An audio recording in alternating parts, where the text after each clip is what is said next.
আমি শাহীপুরে নবাব মীর মোহাম্মদ বিন রহমান আলী খাঁ, আমি তোমাকে পুত্র করে ক্ষমা করবো না। আমি তোমাকে নিজের হাতে পৃথিবীর মুখ থেকে সরিয়ে দিতে চাই।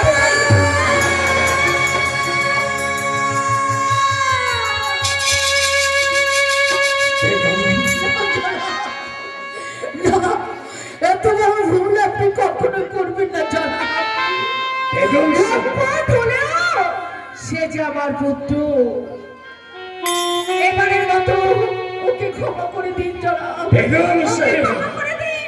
যে সন্তান তোমার অত্যাচারী অন্যায়কারী মা বহিনের চোখে সিনেমির খেলছে, তার তুমি প্রাণ ভিক্ষা চাইছো? কেন চাইবে না? সে যে আমার একমাত্র পুত্র, আমার সন্তান। বেশ, তাহলে তাই হোক। বেগম সাহেবা, আজ আমি তোমার অনুরোধে এই শাহজাদ মোহাম্মদকে মুক্তি দিলাম।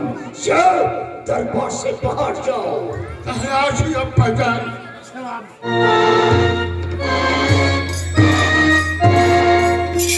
জনাব, না জনাব নয়, জনাব। আজ আমি ন্যায়ের বিচারক, আজ আমি হিন্দু জমানার বিচারক হতে চাই। জনাব, আপনি কি বলছেন জনাব?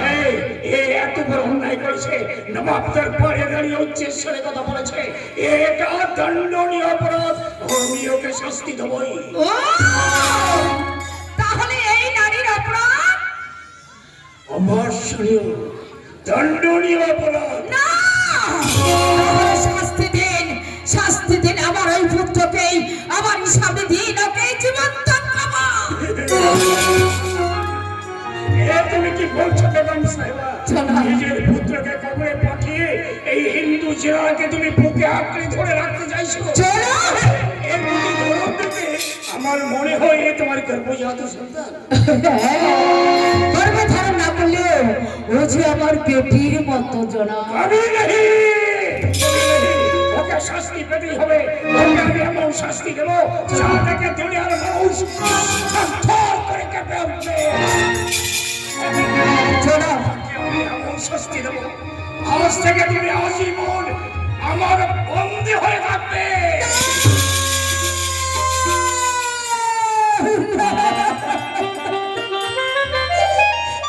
রাখুন আমাকে বন্দি করে। তবে আমি যদি আপনার মেয়ে হতাম, যদি আপনাকে বামজান বলে ডাকতাম, তাহলে কি আপনি পারতেন আমাকে বন্দি করে রাখতে?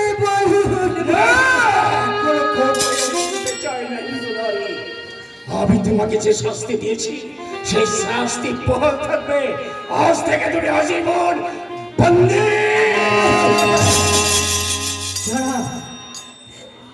কিন্তু কিন্তু কোন অন্ধকার কারাগারে নয়, কোন লৌহ শৃঙ্খলে নয়। আজ থেকে তুমি বন্দী হয়ে থাকবে শাহীপুরের নবাব রহমত আলী খাঁর দিল বলছে। বেটি আমার বোন, আমি যদি আপনার মেয়ে হতাম, আমি যদি আপনাকে আব্বা জনম বোঝান বলে ডাকতাম, বেটি বোন, ওরে বোন,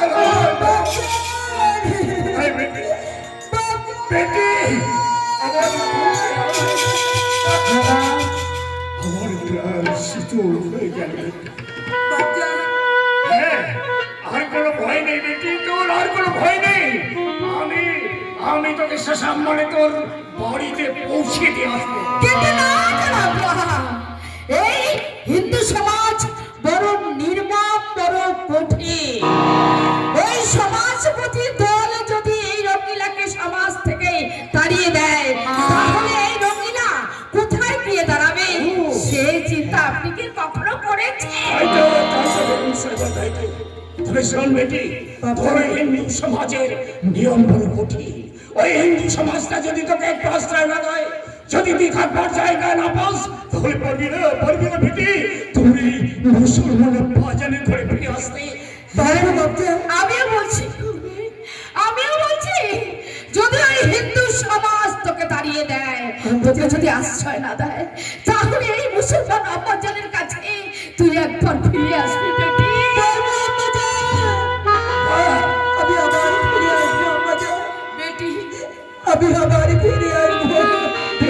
আরে বেটি ভাই, তুই যদি এই মুসলমান বাজারে ঘরে ফিরে আসিস তাহলে তোর জন্য বানিয়ে দেবো একটা মন্দির। সকাল সন্ধ্যা লোক ধরে দিয়ে তুই প্রদীপ জ্বালিয়ে করবো এই মন্দিরে পুজো। আর আমি মসজিদে গিয়ে আজান দিয়ে পড়বো নামাজ। মন্দির মসজিদ পুজো নামাজ উভয়ের দুটির মিলনে হিন্দু মুসলমানের মিলিত শক্তিতে গড়ে উঠবে একটা মহামিলন থেকে।